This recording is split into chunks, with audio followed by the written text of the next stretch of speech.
আসসালামু আলাইকুম।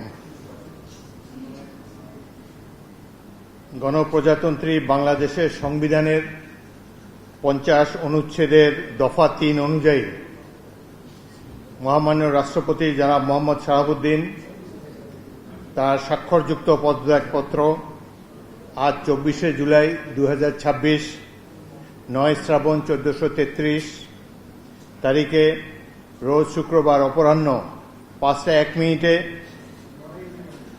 আমার নিকট পদত্যাগপত্র দাখিল করেছেন। ফলশ্রুতিতে সংবিধানের 54 অনুচ্ছেদ অনুযায়ী আমি রাষ্ট্রপতির দায়িত্ব গ্রহণ করেছি। পদত্যাগপত্রটি আমি গ্রহণ করেছি এবং জাতীয় সংসদ সচিবালয়ের রেকর্ডে সংরক্ষণ এবং প্রয়োজনীয় প্রশাসনিক কার্যক্রম গ্রহণের জন্য নির্দেশ প্রদান করা হল। কেন তিনি পদত্যাগ করেছেন এটি নিশ্চয়ই জানার কৌতূহল আপনাদের মধ্যে রয়েছে। তিনি লিখিতভাবে জানিয়েছেন যে তিনি গুরুতর অসুস্থ, হৃদরোগ, উচ্চ রক্তচাপ, ডায়াবেটিস ও কিডনি জটিলতায় তিনি ভুগছেন। তার হৃদযন্ত্রে বাইপাস সার্জারি হয়েছে। ইদানিং স্বাস্থ্য পরীক্ষার অটোনমিক নিউরোপ্যাথি নামে রোগ শনাক্ত হয়েছে। এই রোগের কারণে তিনি মাঝে মাঝে অচেতন হয়ে পড়েন। আমরা ওয়াইফাই ছাড়াই ধূপধাপ আপলোড করি, কারণ আমাদের কাছে বেশি জিবি আছে। বেশি জিবি জিতবেন মাই জিপি অ্যাপে। এসব রোগের প্রাদুর্ভাবে এবং শারীরিক ও মানসিক অসমর্থতার কারণে রাষ্ট্রপতির মতো গুরুত্বপূর্ণ সাংবিধানিক পদের দায়িত্ব পালন করা তার পক্ষে সম্ভব হচ্ছে না।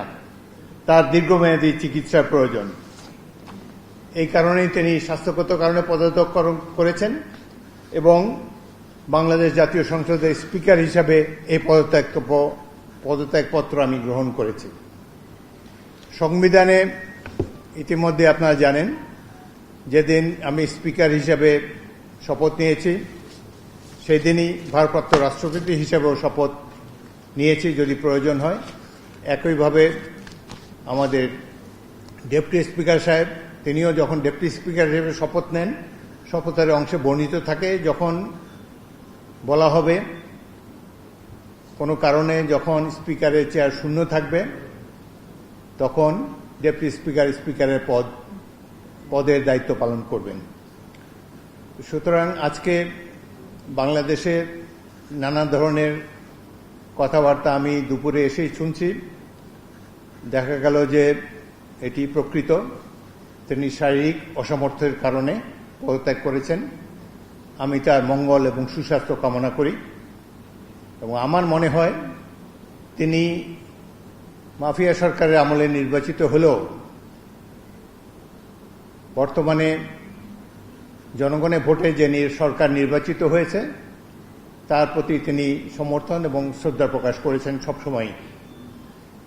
আমি তার মঙ্গল কামনা করি। আপনাদের সবাইকে ধন্যবাদ।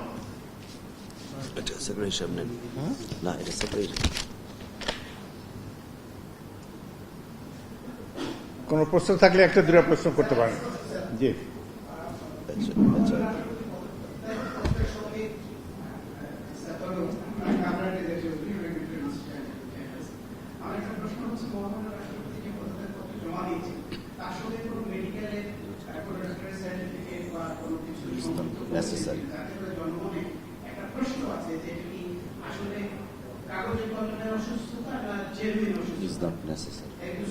আচ্ছা শোনেন, বাংলাদেশের রাষ্ট্রপতির পদত্যাগ একটি গুরুতর ঘটনা। এর সাথে দেশের ভালো মন্দও জড়িত। রাষ্ট্রপতি একজন মানুষ, তিনি অসুস্থ হতেই পারেন এবং তিনি রোগেরও নাম প্রকাশ করেছেন, লিখিতভাবে জানিয়েছেন তিনি কি কি রোগে ভুগছেন এবং মাঝে মাঝে তিনি অচেতন হয়ে পড়েন। এর জন্য ডাক্তারের সার্টিফিকেটের কোনো প্রয়োজন নাই, যিনি যেখানে নিজেই এটি দাবি করেছেন। সুতরাং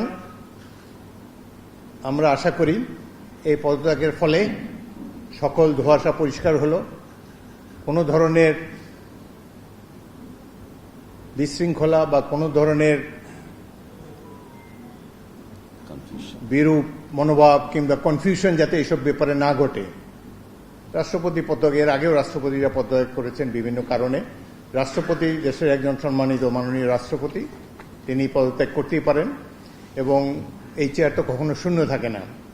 এবং আমি জাতীয় সংসদের স্পিকার হিসাবে এই পদত্যাগপত্র গ্রহণ করেছি। এটি হলো বাস্তবতা। আশা করি সকল ধরনের কনফিউশন এখন থেকে দূর হয়ে যাবে। আপনাদের সবাইকে অসংখ্য ধন্যবাদ।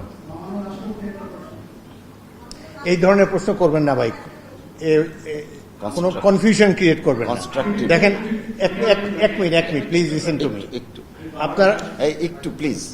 আপনারা আমাকে স্পিকার হিসাবেও দেখেছেন, এর আগেও 40 বছর ধরে রাজনীতি করছি। আমি সরাসরি কথা বলতে অভ্যস্ত, সুতরাং কনস্ট্রাকটিভ কথা বলো। কনস্ট্রাকটিভ কথা বলা ভালো। আমি তো প্রশংসাই করলাম তার। তিনি রিজাইন করেছেন স্বাস্থ্যগত কারণে, কি কি রোগের কথা তিনি বলেছেন, কিভাবে তিনি আমাদের কাছে দিয়ে সেটাই জেনেছি। এরপরে এটার মধ্যে তো আর অন্য কোনো কিছু নেই। যে বলেন, একজন মহিলা বলেন। পরিচয়টা কি? আপনার পরিচয় দিয়ে বলেন। জি,